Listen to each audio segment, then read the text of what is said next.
Alaikum salam wa rahmatullahi wa barakatuh. If you feel that somebody has taken something of yours, what do you do in that scenario? Now, the books of fiqh are quite clear that this issue is an issue for the courts. It's an issue for the qadi. It's not an issue that me and you can resolve.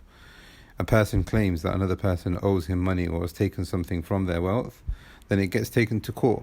The Messenger of Allah ﷺ explained this to us in a hadith, which is the principle in this: al-bayanu al-mudda'i wal-yaminu al-munkar.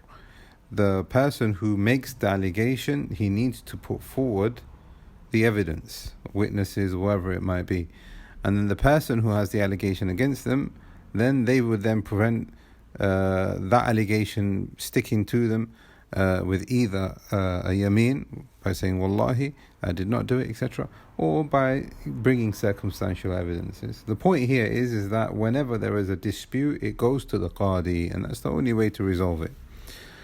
However, if a person knows that somebody has taken something from them and they are 100% certain that this thing belongs to me, and I've even got proof for it, even though I'm not going to take it to the courts, but I've got proof for it. This is known with the ulama as al-mas'ala al-dhafar. Mas'ala al-dhafar. Now, mas'ala al-dhafar is when a person is able to take back their haqq without the person who has taken their haqq from knowing. So say, for example, you let someone borrow your book, and you know that's your copy of the book. You know it because you can tell by, the dents on it and whatever it might be. But that person says, no, it's my book. I know it's my book. They are not mistaken, and they know that it belongs to you, and you know that it belongs to you. What can you do in that scenario? The ulama have said that there are conditions, we'll explain that in a moment, that you can take that back, as long as, condition number one, you are certain that it is yours. Because you don't want to come Yawm al-Qiyamah having taken somebody else's haqq.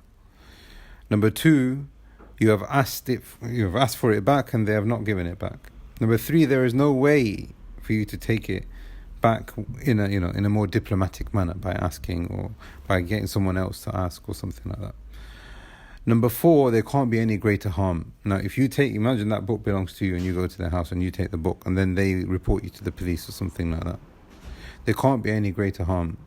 Number five, you only take what is yours and you do not take more. You have to be certain that you are not taking extra. This is known as mas'ala al-dhafar with the ulama. However, if a person cannot fulfill these conditions and they can't take it to the qadi, then you have to have sabr and perhaps even make dua for them. Ibn Mas'ud, and look at the purity of our companions, radiyallahu anhum ajma'in. Ibn Mas'ud had one time somebody took something from him. You know what he said? He said, "Oh Allah, if this person was poor, then I ask you to bless him in it." Somebody just stole something from him. "Oh Allah, if this person is poor, I ask you to bless him in it. And if this person was rich and he stole and he had no reason to steal from me," meaning he's not rich, but as in he's well off enough not to steal, "then I ask you, oh Allah, that this is the last sin that he ever commits." That's your salaf. That's your example. They are your predecessors.